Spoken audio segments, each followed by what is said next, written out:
ఒక మాట చెప్పమంటారా? మనలో ఉన్న తప్పులను దేవుడు ఎత్తి చూపించినప్పుడు మనకి కోపం వస్తుందంటే మనం నాశన రూట్లోనే ఉన్నామండి, కన్ఫామ్గా. కొన్నిసార్లు మన పద్ధతి ఎలా ఉంటుందో తెలుసా అండి? ఎవరైనా దైవజనులు పిలిచి, నీ పరిస్థితి బాగాలేదమ్మా, అయ్యా నువ్వు అలా తాగొద్దు, నువ్వు వాళ్ళతో స్నేహం చేయొద్దు, నువ్వు అలా ప్రవర్తించొద్దు అని చెప్తే కొంతమందికి దైవజనుల మీద పగబట్టేస్తారండి. నా తప్పులు చెప్పే అంతటి వారా? నేను ఎంత పర్ఫెక్ట్, ఎవరమైనా పర్ఫెక్ట్ ఈ లోకంలో? దేవుడు మనలోని తప్పులు చూపించినప్పుడు మనం కృతజ్ఞత కలిగి ఉండాలి. ఏమనంటే, దేవుడు నా తప్పులలో నేను నశించిపోకుండా నన్ను జ్ఞాపకం చేసుకొని నా తప్పులు ఎత్తి చూపించి నన్ను నేను సవరించుకొని సరిదిద్దుకొని ఆశీర్వాద మార్గంలోకి వచ్చే ఒక అవకాశాన్ని ఈ దైవజనుని ద్వారా, నా తల్లిదండ్రుల ద్వారా, నా స్నేహితుల ద్వారా, పలానా పెద్దల ద్వారా దేవుడు ఇస్తున్నాడు అని గుర్తించిన వాడు బుద్ధిమంతుడు. అఫ్ కోర్స్ బైబిల్లో రాయబడింది, నా గొర్రెలు నా స్వరాన్ని వింటాయనండి. మన దేవుడు మన కాపరి కాబట్టి మనలను గొర్రెలుగా పోల్చాడు ఆయన. ఈ రోజుల్లో కొంతమంది ఇంకా క్రైస్తవులు అందరూ గొర్రెలు గొర్రెలు గొర్రెలు, వాళ్ళకి ఏమీ తెలియదు అని. గొర్రెలు అంటే వాళ్ళ ఉద్దేశం ఏంటనమాట, అమాయకులు, వీళ్ళకి ఏం తెలీదు, వీరు జ్ఞానహీనులోనే.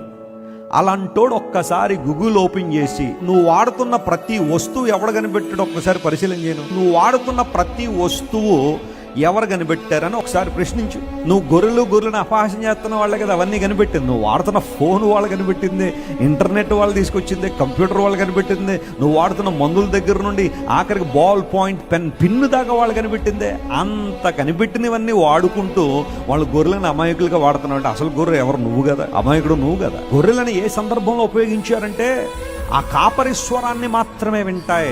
గొర్రెలు ఎవడ స్వరాన్ని పడితే ఆడ స్వరాన్ని వినవు, మా కాపరి స్వరం మాత్రమే వింటాం. Hallelujah. And our shepherd is our Lord and our God.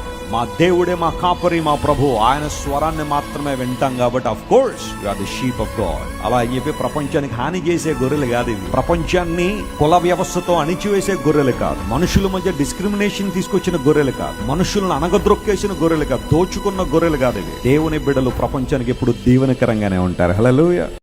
అలుగు, కొట్లాడు, పర్వాలేదు, ఎందుకంటే ఆయన నీ నాయన, నీ తండ్రి.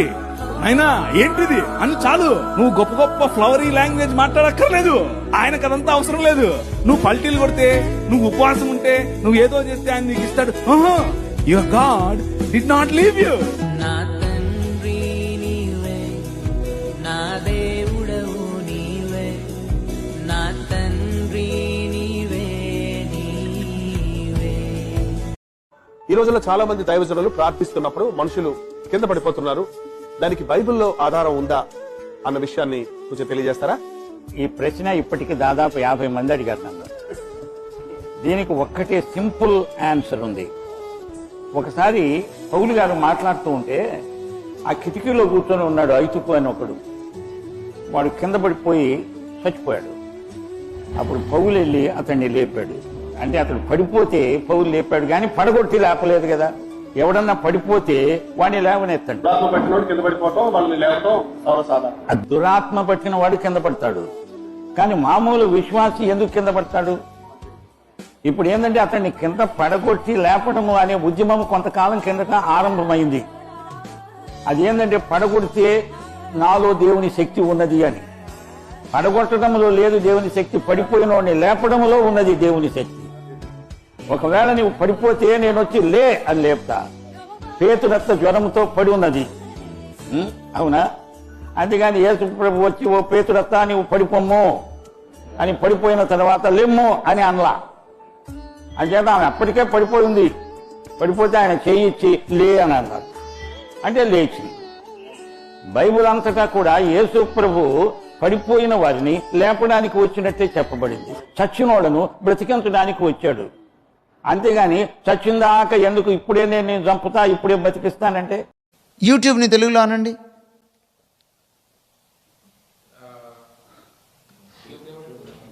యూట్యూబ్ సార్, నువ్వు గొట్టం.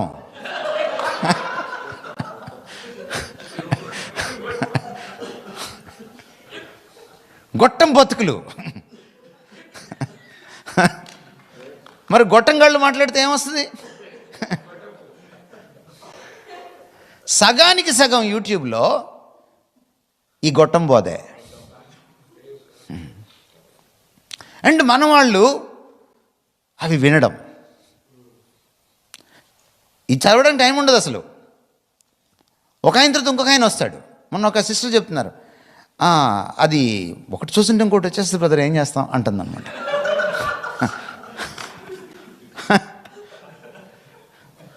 మనమేదో అనకాపల్లి చూద్దామని చూస్తే కోకటిపల్లి వస్తుంది, ఆ వెంటనే బెల్లంపల్లి వస్తుంది. ఇంకేముంది, you are exposed. And you don't even question yourself whether this teaching really edifies me in my godliness. Now Paul ఏమంటున్నాడంటే, if you want to exercise godliness, be careful about the teaching that you listen to. The doctrine is important for devotion. There is no pure devotion without pure doctrine. There is no right devotion without right doctrine. ఆదిమ సంఘం గొప్పతనం ఏంటి? they are used to nurture themselves in the doctrine of the apostles. వారు అపోస్తలుల బోధ యందు ఎడతెగక కొనసాగిరి. They continued steadfastly in the teaching, in some other versions, in the doctrine of the apostles. Acts 2:42. నాకు తెలిసిన ఒక హిందూ ఫ్రెండ్ ఉన్నాడు, చాలా స్ట్రాంగ్ క్రిస్టియన్. ఆయన వాళ్ళ బాబాయ్ గారితో మాట్లాడమని ఒకరోజు ఇంటికి తీసుకెళ్లారు. ఎందుకంటే ఆయన ససేమిరా నేను క్రీస్తులోకి రానంటున్నాడు. చాలా కుటుంబాలు క్రైస్తవంలోకి వచ్చాయి. మీరు మాట్లాడండి సార్, కొంచెం మీరు మాట్లాడితే కొంచెం బాగుంటుందేమో అని తీసుకెళ్లారు.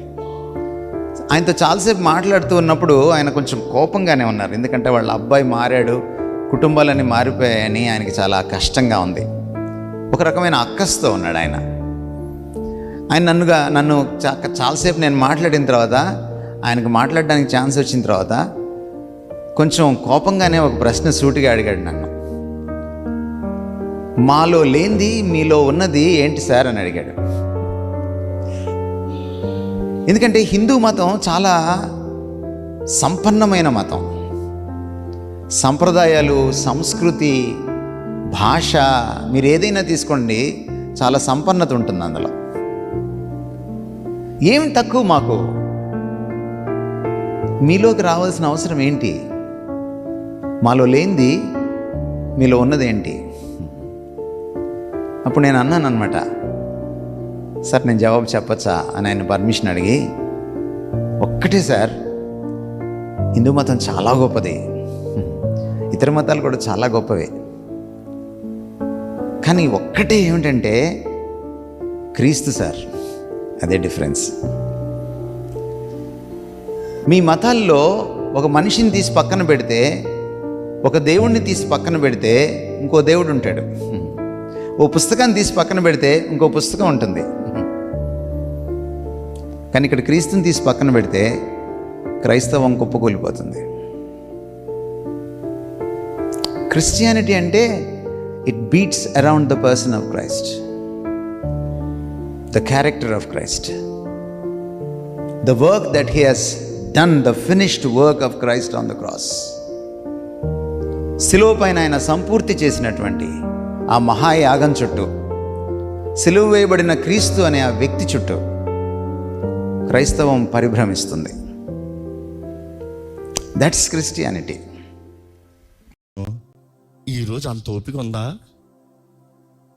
ఈ రోజులో మనుషుడికి అంత ఓపిక లేదు. రోజు ఒక 2 వచనాలను వాక్యం చదవాలంటే టైం లేదంటున్నారు. అయినా అడుగుతాను, వదలను. ఎంతమంది ప్రతిరోజు కనీసం ఒక అధ్యాయమైన వాక్యం చదువుతున్నారు? చేతులు ఎత్తండి. ఇది సంగతి. కొంచెం ఎత్తండి. ఎత్తని వాళ్ళ సంగతి చూస్తుంది. కొంచెం వాళ్ళ ముఖాలు చూపించండి, ఎత్తని వాళ్ళ ముఖం చూపించండి. కాబట్టి నేను రివర్స్లో అడుగుతాం కదా, చేయి. చదవని వాళ్ళు చేతులు ఎత్తమంటే వద్దులే, మళ్ళీ ఫీల్ అవుతారు. ఇప్పటికే ఫీల్ అయిపోయారు. బట్ దెన్ కమింగ్ బ్యాక్, ఈరోజు వాక్యం చదవకుండా దేవుని ఎలా తెలుసుకుంటాం?